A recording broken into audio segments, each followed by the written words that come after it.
नमस्कार दोस्तों, स्वागत है आप सबका स्टडी सेंटर में।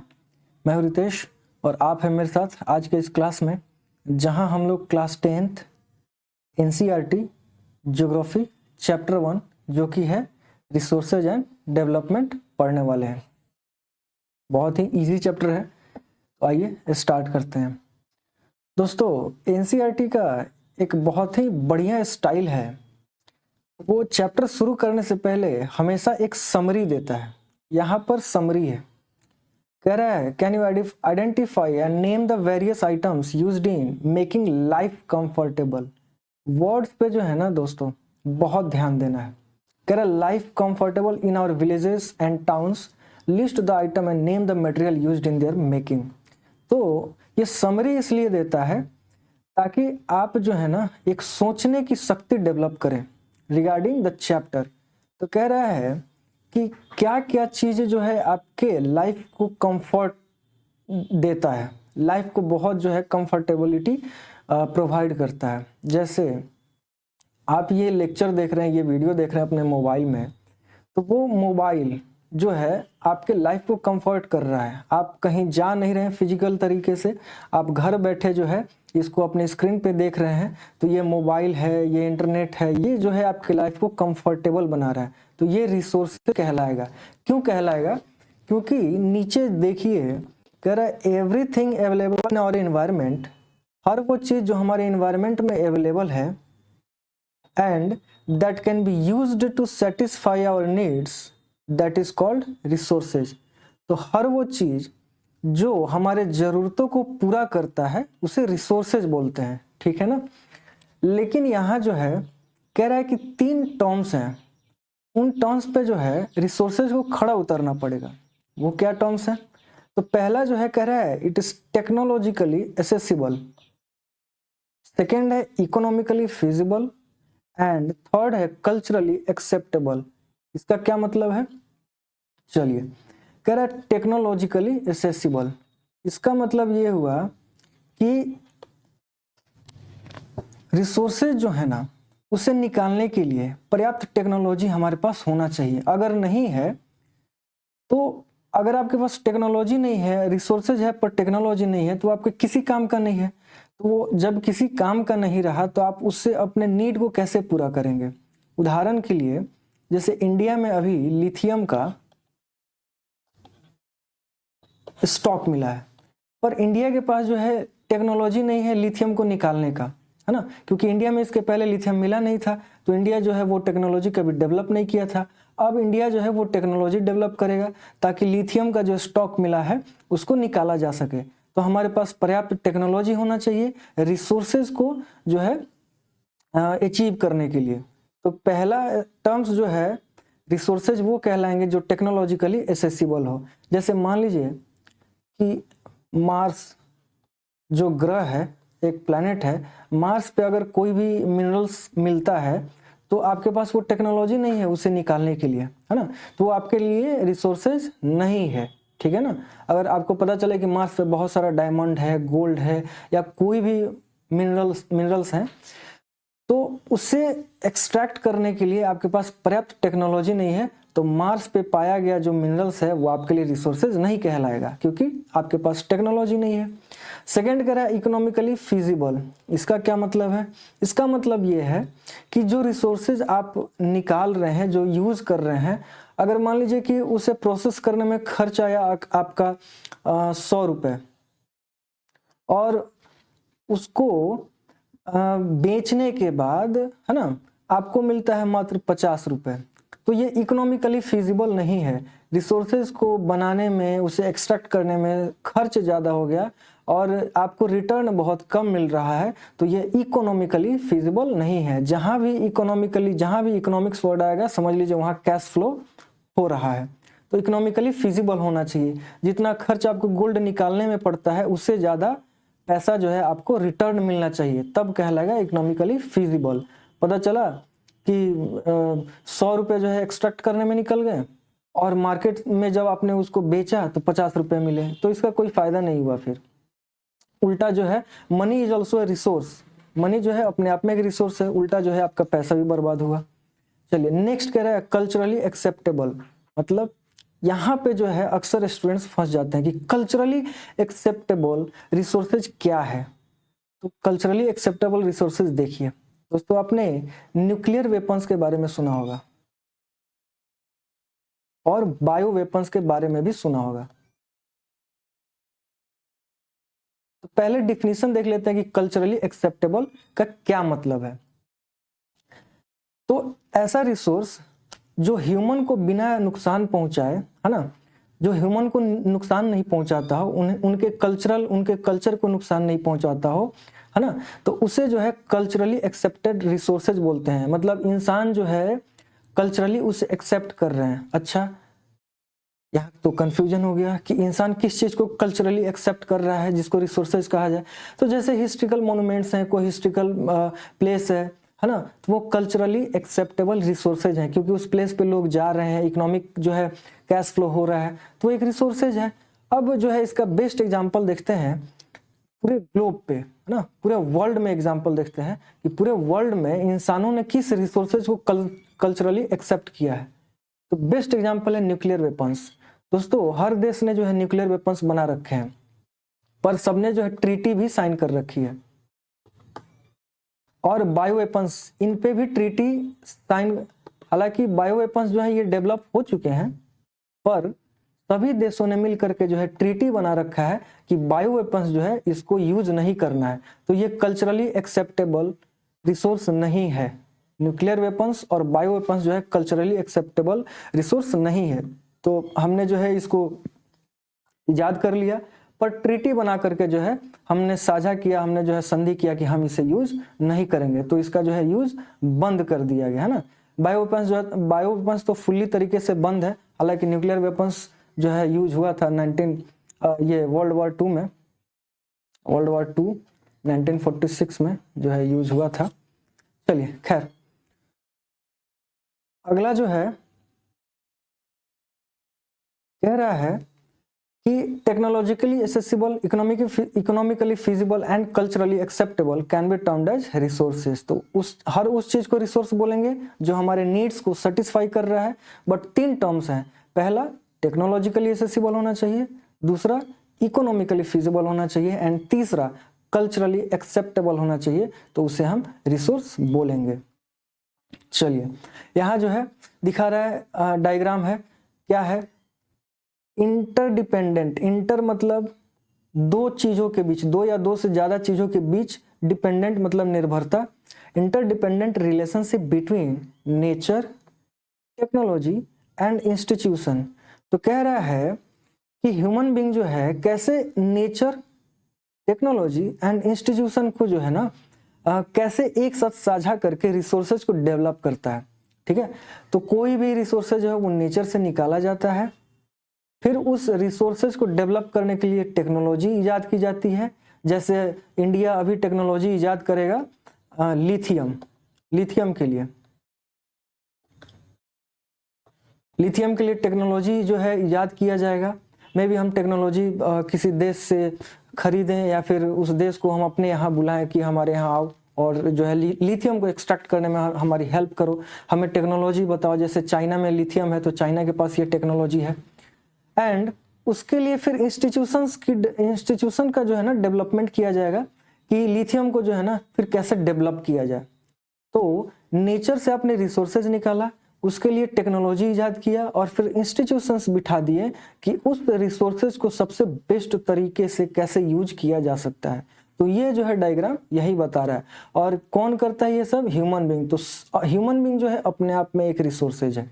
ठीक है, ह्यूमन बीइंग अपने आप में एक रिसोर्स है जो नेचर से रिसोर्सेज को निकाल करके उसको सबसे बेस्ट फॉर्म में लाता है ताकि वो यूज हो सके। चलिए अब कह रहा है the process of transformation of things available in our environment involves an interdependent relationship between nature, technology and institutions। वही बात है जो हमने पढ़ा अभी। Human beings interact with nature through technology, human beings जो हैं वो नेचर के साथ इंटरेक्ट करते हैं थ्रू टेक्नोलॉजी। आप देखते होंगे समंदर से जो है ऑयल निकाला जाता है, तो वहाँ जो है बड़े बड़े ऑयल स्टेशंस लगे होते हैं, तो वो सब क्या है, वो टेक्नोलॉजी ही तो है। And create institutions to accelerate their economic development. और फिर जो है टेक्नोलॉजी के माध्यम से नेचर से ह्यूमन जो है इंटरेक्ट करता है एंड इंस्टीट्यूशंस का जो है ना क्रिएशन करता है, उसके लिए एक अलग जो है इंस्टीट्यूट बनाता है ताकि उससे जो है इकोनॉमिक डेवलपमेंट और ज़्यादा हो सके। जैसे जिस देश के पास जो है ऑयल स्टॉक्स हैं, ऑयल रिजर्व हैं, तो वो ऑयल निकालते हैं और उसके लिए अलग से इंस्टीट्यूशंस बना करके रखा है, वो जो है फिर क्रूड ऑयल को जो है पूरे मार्केट में सेल करते हैं। चलिए, कह रहा है do you think that resources are free gifts of nature? क्या आप सोचते हैं कि रिसोर्सेज जो है वो नेचर का फ्री गिफ्ट है? They are not. आंसर यही मिल गया, नहीं वो नहीं है। Resources are a function of human activities. Resources जो है वो ह्यूमन एक्टिविटीज के फंक्शन है। मतलब अगर ह्यूमन जो है जैसे ये लिथियम है, अगर यहाँ ह्यूमन नहीं गया होता तो वो यूज नहीं कर पाता, तो ये क्या है, रिसोर्सेज, ये ह्यूमन का फंक्शन है। इसे इंसान जो है ना, इंसान एक्सट्रैक्ट करके अपने काम का चीज बना रहे हैं। हालांकि जैसे अगर आप देखें आज से 5000 साल पहले है ना, जो आदि मानव थे, तो उनके लिए ये न्यूक्लियर वेपन्स जिसे न्यूक्स भी कहते हैं, वो किसी काम का नहीं था। इंसान तब भी थे, ये जो है चीजें इन्वायरमेंट में तब भी थी, और इंसान आज भी हैं, और ये चीजें इन्वायरमेंट में आज भी हैं, लेकिन तब यूज नहीं होता था 5000 साल पहले, क्योंकि उस समय जो है इंसानों के पास इतनी टेक्नोलॉजी नहीं थी और ना ही इतना ब्रेन था। चलिए, human beings themselves are essential component of resources. Human beings जो है ना दोस्तों, रिसोर्सेज के बहुत ही एसेंशियल कंपोनेंट हैं, क्योंकि यही लिथियम है ना आज से 5000 साल पहले, या यही न्यूक्लियर वेपन्स आज से 5000 साल पहले डेवलप नहीं हो पाया था। आज के डेट में डेवलप हो पाया क्योंकि इंसानों के पास वो टेक्नोलॉजी है। तो ये humans are resources in itself, ठीक है ना। तो that is what this sentence want to say, human beings themselves are essential component of resources because these are the humans who turn the natural things into usable form। चलिए, कह रहा है they transform material available in our environment into resources and use them। वही चीज है, these resources can be classified in the following ways। तो दोस्तों हमने रिसोर्सेज देखा, फीचर्स देख लिए कि रिसोर्सेज जो है economically feasible and culturally acceptable होना चाहिए और टेक्नोलॉजिकली एसेसिबल होना चाहिए। और दूसरा सवाल जो है हमने ये देखा कि रिसोर्सेज क्या अनलिमिटेड हैं? Is resources are unlimited gift of nature? No, obviously not. And अब देखेंगे कि रिसोर्सेज का क्लासिफिकेशन। तो जानने रिसोर्सेज के बारे में जितनी बातें हमें जाननी थी हम जान चुके हैं, अब क्लासिफिकेशन करते हैं। एंड क्लासिफिकेशन तो वो चीज़ है जो आप बचपन से करते आ रहे हैं, किसी भी चीज़ का जो है समझना हो बेटर तरीके से क्लासिफिकेशन कर दो। चलो, पहला classification on the basis of origin. Origin का मतलब जो है ना, इसका मतलब यह है कि जो रिसोर्स आप यूज कर रहे हैं वो कहाँ से ओरिजिनेट हुआ है। मतलब वो किसी लाइफ से जो है आ रहा है या किसी नॉन लिविंग थिंग से आ रहा है।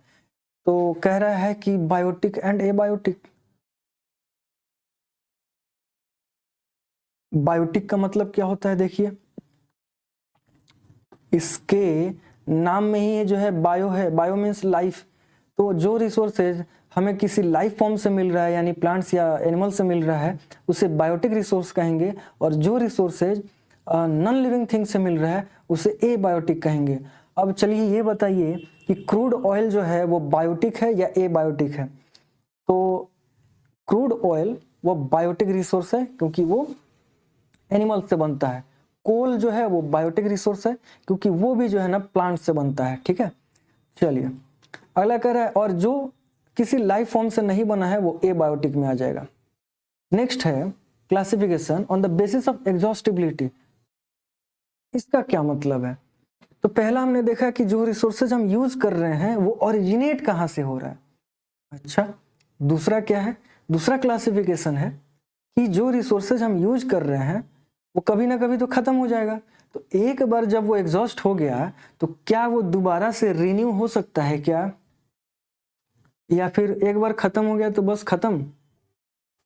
तो एग्जॉस्टिबिलिटी के आधार पे दो भाग में बांट दिया हमने, रिन्यूएबल जो कि दोबारा से फिर से रिन्यू हो सकता है, री मतलब दोबारा, न्यू मतलब नया, तो दोबारा से जो है नया होने का पोटेंशियल जिस रिसोर्स में है उसे रिन्यूएबल रिसोर्स। जो दोबारा नया नहीं बन सकता है, आपने यूज किया खत्म हो गया बात खलास, तो वो जो है नॉन रिन्यूएबल रिसोर्स, ठीक है ना। चलिए नेक्स्ट कह रहा हूं द बेसिस ऑफ ऑनरशिप, मालिकाना अधिकार, ऑनरशिप मतलब मालिकाना अधिकार किसका है, ठीक है। तो पहला कह रहा है इंडिविजुअल, जैसे आपकी कोई प्रॉपर्टी है उस पर मालिकाना अधिकार सिर्फ आपका है, वो इंडिविजुअल रिसोर्स हो गया, है ना। नेक्स्ट कह रहा है कम्युनिटी, कोई ऐसा रिसोर्स जिस पूरे समुदाय का जो है ना अधिकार है। तीसरा जो है कह रहा है नेशनल मतलब राष्ट्रीय रिसोर्स, मतलब पूरे एक नेशन का, एक देश का। एंड कह रहा है इंटरनेशनल रिसोर्स, मतलब कि इस पे एक देश का अधिकार नहीं है, कई सारे देश, दो या दो से ज्यादा देश मिलकर के जो है ना इस रिसोर्सेज को जो है मेंटेन कर रहे हैं, तो उसको कहेंगे हम इंटरनेशनल रिसोर्सेज। तो मालिकाना अधिकार के बेसिस पे चार, individual, community, national and international. अभी हम लोग इसका एग्जाम्पल भी देखेंगे।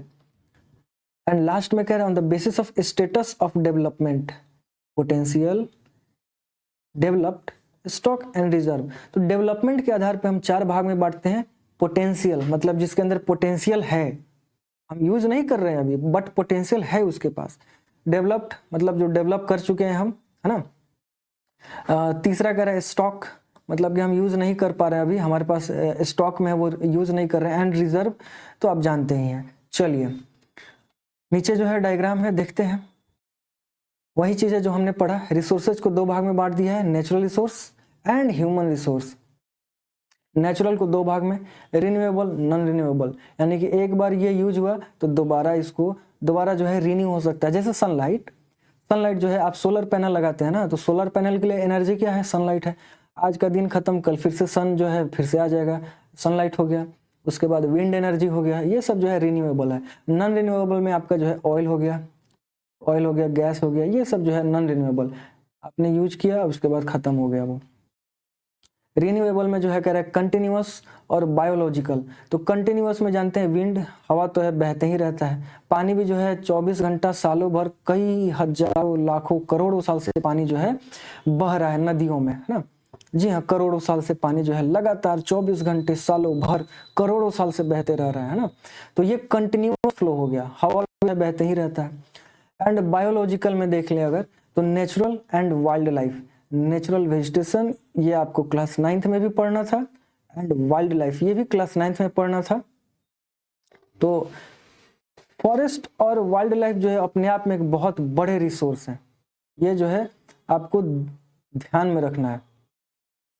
फॉरेस्ट और, ये तो कॉमन सेंस की बात है कि फॉरेस्ट और वाइल्ड लाइफ जो है अपने आप में कैसे एक रिसोर्स है, वो तो बहुत बड़े लेवल के रिसोर्स हैं। चाहे ऑक्सीजन वो प्रोवाइड करते हो, चाहे टिम्बर्स प्रोवाइड करते हो, चाहे कुछ भी, एक लंबी लिस्ट बन जाएगी उसकी।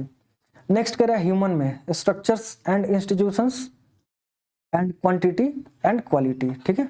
और एक लास्ट जो है नॉन रिन्यूएबल का, रिसाइक्लेबल मेटल, जैसे कि लोहा है वो रिसाइकल हो जाता है।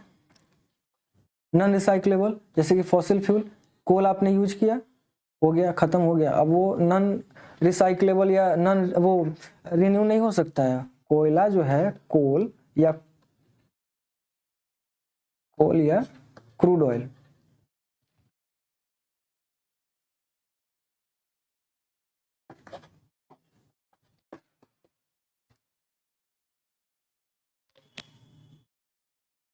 कोल हो या क्रूड ऑयल हो, एक बार यूज होने के बाद वो दोबारा रिन्यू नहीं हो सकता है। बट अगर आपने कोई भी मेटल यूज किया लाइक आयरन या स्टील, तो यूज होने के बाद आप दोबारा से उसे रीयूज कर सकते हैं, रिसाइकल करके रीयूज कर सकते हैं, ठीक है ना।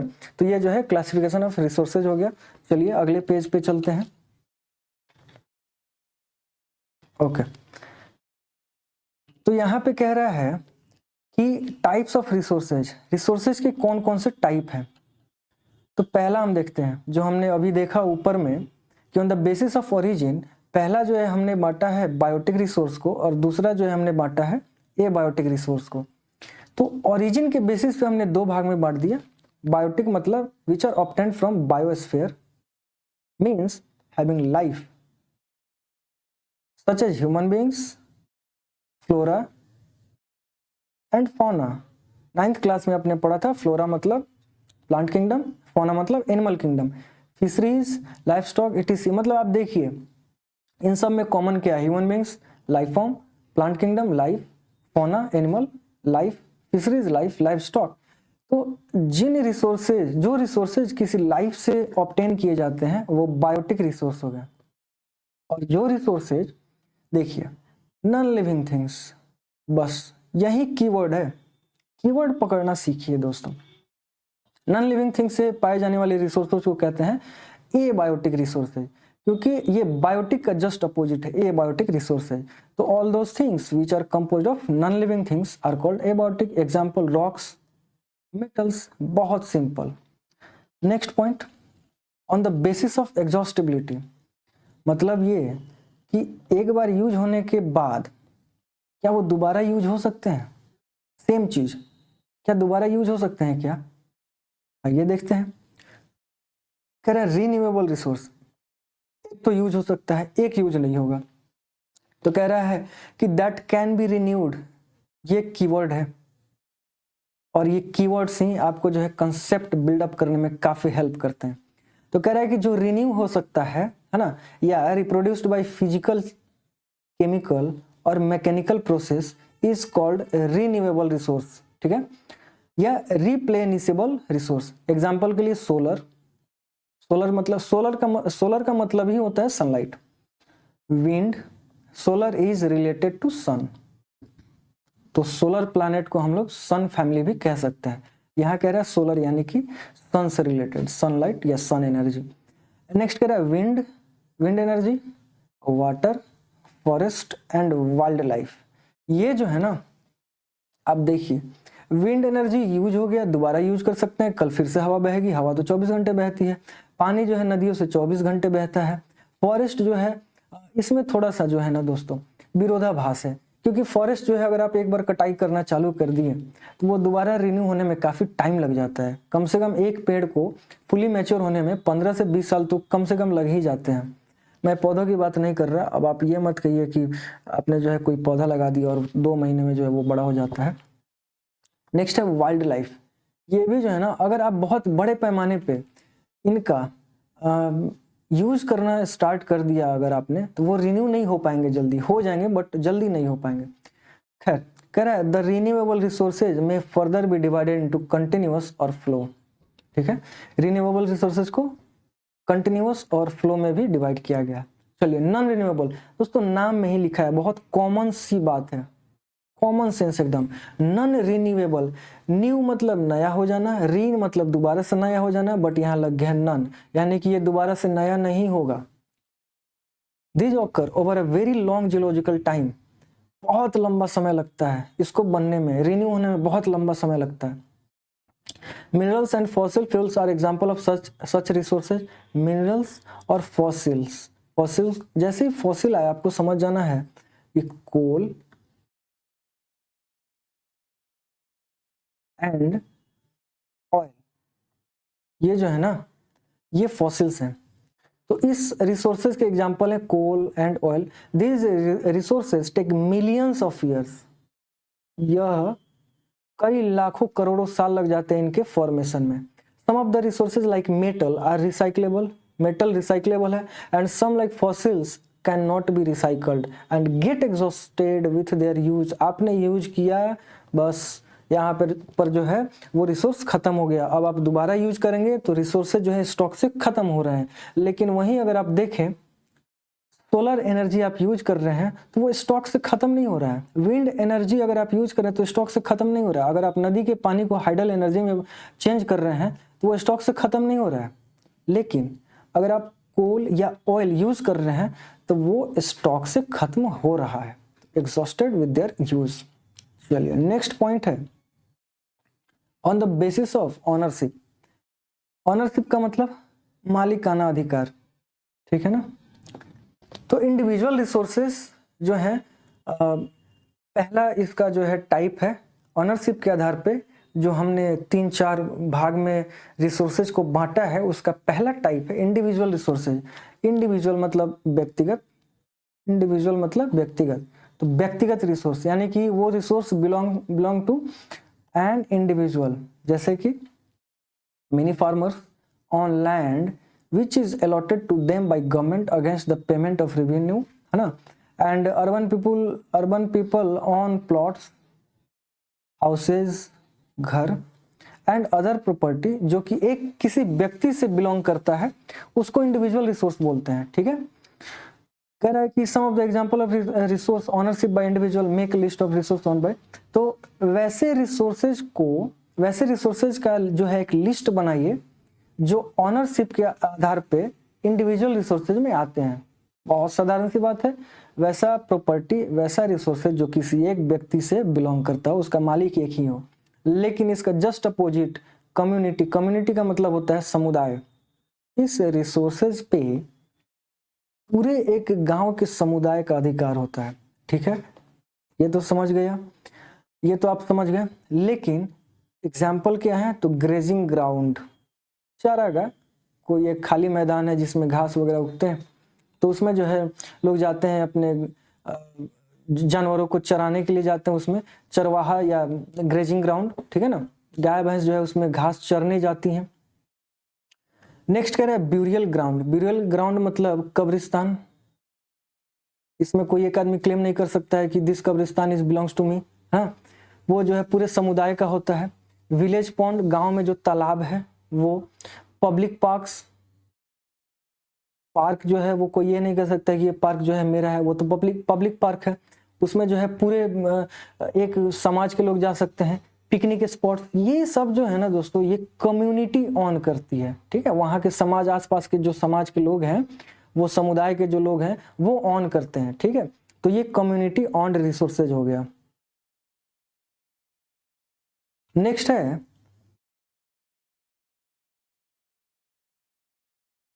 And playground also. चलिए नेक्स्ट है नेशनल रिसोर्सेज। अच्छा, इसका क्या मतलब हुआ, हमने देखा कि एक तो है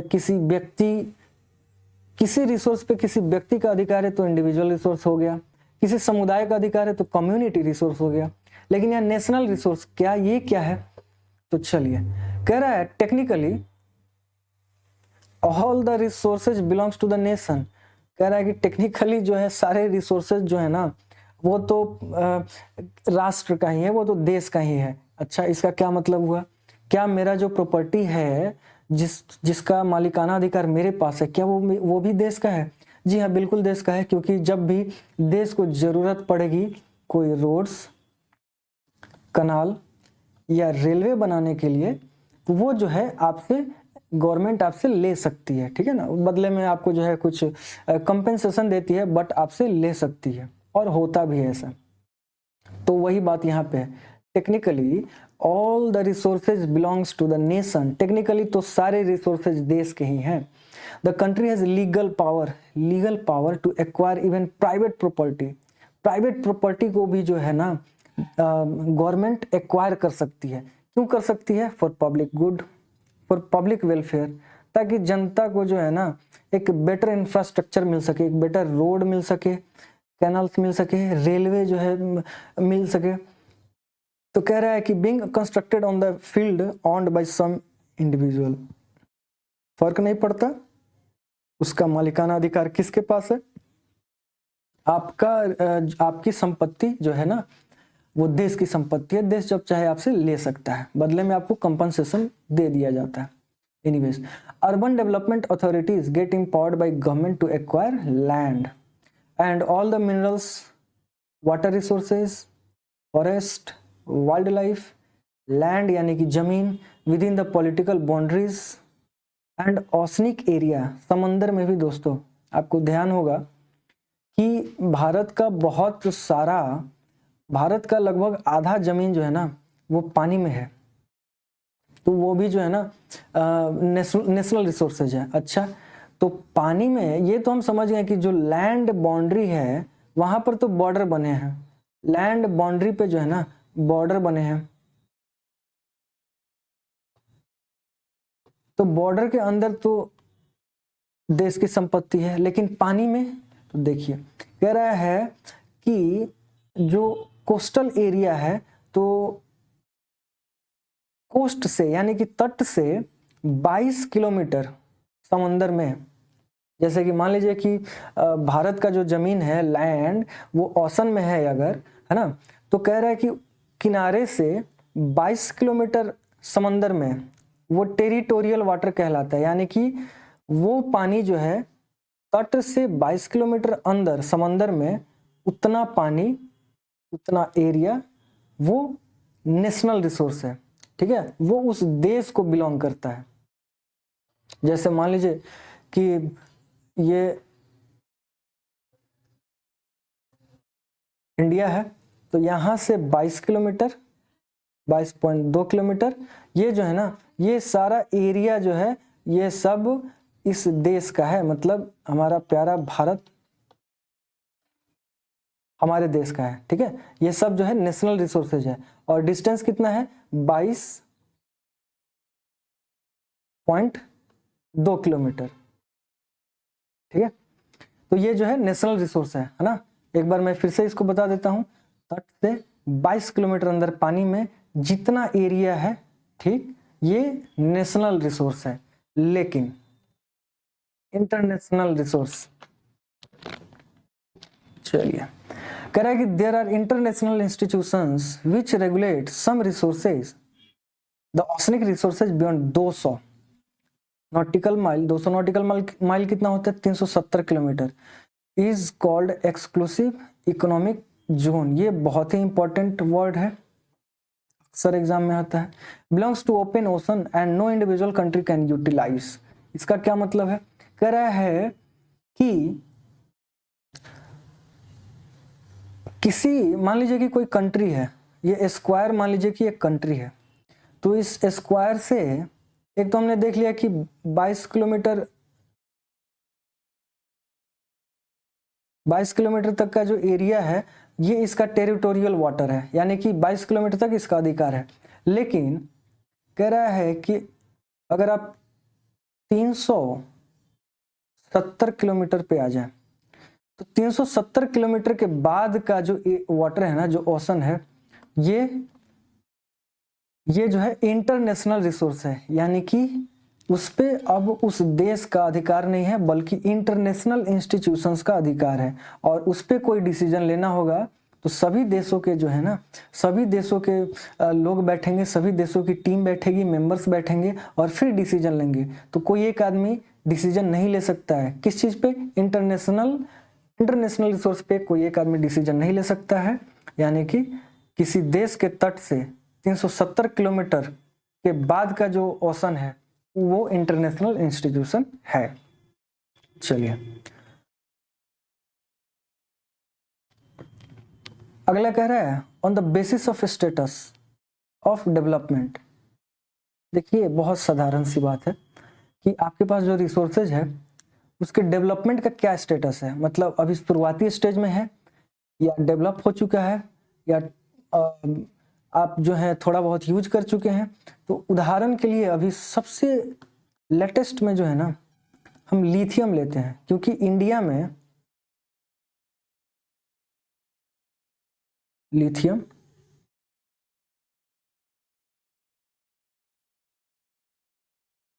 चलिए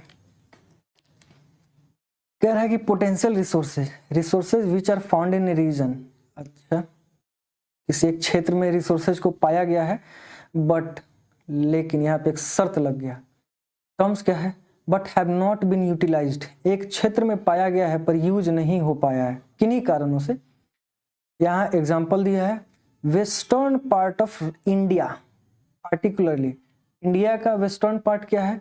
तो राजस्थान है एंड गुजरात है, have enormous potential for the development of wind energy and solar energy. हालांकि अब यूज हो रहे हैं, विंड एनर्जी और सोलर एनर्जी का जो है यूज हो रहा है अब। तो पोटेंशियल रिसोर्सेज का मतलब ये हुआ कि वो रिसोर्सेज जो किसी रीजन में पाए तो जा रहे हैं पर उनका यूटिलाइजेशन स्टार्ट नहीं हुआ है, या यूटिलाइजेशन जो हो रहा है वो उतने बड़े स्केल पे नहीं हो रहा है जितने बड़े स्केल पे किया जा सकता है। ठीक है, तो उस रिसोर्सेज को बोलेंगे पोटेंशियल रिसोर्सेज। दोस्तों बहुत साधारण सी बात है, धूप जो है ना पूरे क्षेत्र में पड़ती है, हवा जो है ना पूरे क्षेत्र में बहती है, पूरे एरिया में बह रही है। ठीक है, तो आप कितना सोलर प्लेट लगा सकते हैं, आप कितना जो है विंड मिल का जो है सेटअप कर सकते हैं, आप जितना लगाएं वो कम ही रहेगा, है ना।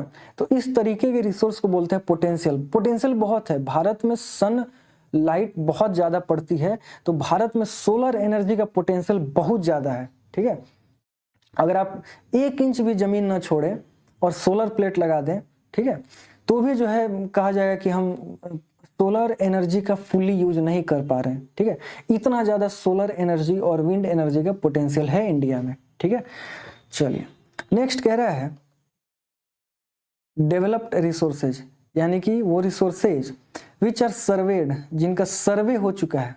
बिना सर्वे के कैसे आप कह सकते हैं कि किसी क्षेत्र में, किसी एरिया में, किसी रीजन में रिसोर्सेज पाए जा रहे हैं, तो उसके लिए सर्वे करना पड़ता है। तो सर्वे हो चुका है। उन क्वालिटी एंड क्वांटिटी, क्वालिटी और क्वांटिटी भी जो है हमने फाइंड आउट कर लिया है। The development of resources depends on technology and level of feasibility, हमने क्वांटिटी भी फाइंड आउट कर लिया है। ठीक है, और इसका डेवलपमेंट जो है वो टेक्नोलॉजी पे डिपेंड कर रहा है। तो ये जो है हो गया डेवलप्ड रिसोर्सेज, यानी कि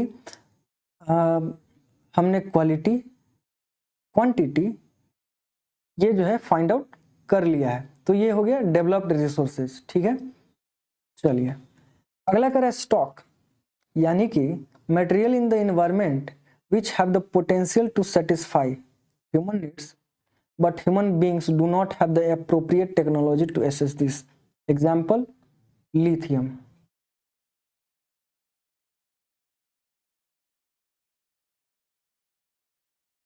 एग्जाम्पल में हो गया लिथियम।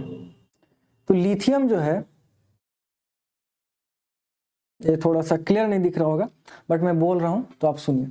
लिथियम जो है स्टॉक में आ सकता है। कैसे स्टॉक में आ जाएगा लिथियम? क्योंकि कह रहा है कि इन्वायरमेंट का वो मटेरियल जिसके पास पूरा पोटेंशियल है ह्यूमन नीड्स को सेटिस्फाई करने का, लेकिन टेक्नोलॉजी नहीं है। तो लिथियम के मामले में सेम सिनेरियो है इंडिया के साथ। इंडिया में लिथियम का जो है स्टॉक मिल गया है, लेकिन टेक्नोलॉजी नहीं है कि उसे निकाले कैसे। ठीक है, तो ये हो गया स्टॉक का एग्जाम्पल। चलिए नेक्स्ट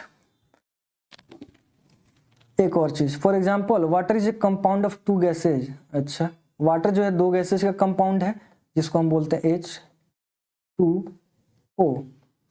2 हाइड्रोजन और 1 ऑक्सीजन का, है ना, एटम जब मिलता है तो वाटर का मॉलिक्यूल बनाता है। ठीक, तो कह रहा है कि we know that water is a compound of hydrogen and oxygen. ठीक है, बहुत साधारण।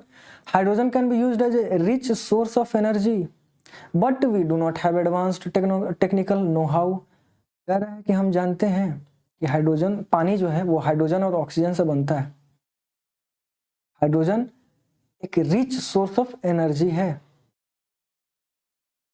बट लेकिन हमारे पास वो एडवांस टेक्नोलॉजी नहीं है, know how to use it for this purpose. हमारे पास वो एडवांस टेक्नोलॉजी नहीं है कि हम इसे कैसे यूज करें। Hence it can be considered as a stock. Well, ये बुक जो है पहले की लिखी गई है। अब हाइड्रोजन जो है ना, हाइड्रोजन एक ग्रीन फ्यूल के रूप में यूज हो रहा है। अगर आपको ये चीज देखना हो तो आप नितिन गडकरी से रिलेटेड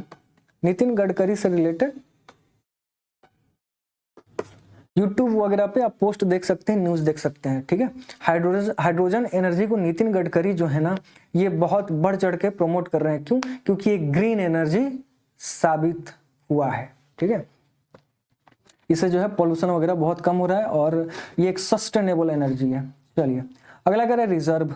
नाम में ही है रिजर्व। कह रहा है are the subset of the stock which can be put into use with the help of existing technical know how. कह रहा है कि हमारे पास रिसोर्सेज तो हैं और हम उन्हें यूज करना भी जानते हैं।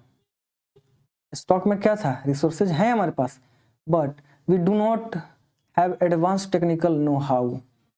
रिजर्व में कह रहा है कि हमारे पास रिसोर्सेज हैं स्टॉक में और हमारे पास टेक्नोलॉजी भी है कि उसे एक्सट्रैक्ट कैसे करना है, लेकिन use has not been started, उपयोग अभी तक शुरू नहीं हुआ है दोस्तों। तो इसको रिजर्व में डाल देते हैं, ठीक है ना। तो आप जैसे अगर मोटरसाइकिल या बाइक वगैरह चलाते हैं, हालांकि मोटरसाइकिल और बाइक एक ही होता है, वेल तो उसमें जो है ना एक रिजर्व का जो है सिस्टम होता है। तो आपने जो है ना उसमें पेट्रोल डाला, तो आप रिजर्व में अगर आप जैसे उसका एक नॉब होता है वो रिजर्व में रहता है, यानी कि आपके पास वो पेट्रोल है 1 लीटर 1.25 लीटर जो भी है जितना भी है, तो वो पेट्रोल जो है ना वो रिजर्व में है, यूज नहीं हुआ है, उसको रिजर्व बोलते हैं। जब आपका मेन फ्यूल यूज हो जाएगा तब आप रिजर्व का यूज करेंगे। सेम कॉमन सेंस यहाँ लगाना है। आपके पास रिसोर्सेज है, आप कैसे यूज करना है ये भी जानते हैं, बट यूज अभी तक स्टार्ट नहीं हुआ है, तो वो रिजर्व में है, ठीक है। अच्छा, तो इसका क्या यूज है, इसका क्या यूज है, वही यूज है जैसे मोटरसाइकिल में आपका रिजर्व में ऑयल होता है या फ्यूल होता है, आप फ्यूचर में यानी कि जब आपका जो है मेन ऑयल खत्म हो जाएगा तो आप फ्यूचर में रिजर्व यूज करेंगे। सेम चीज can be used for meeting future requirement.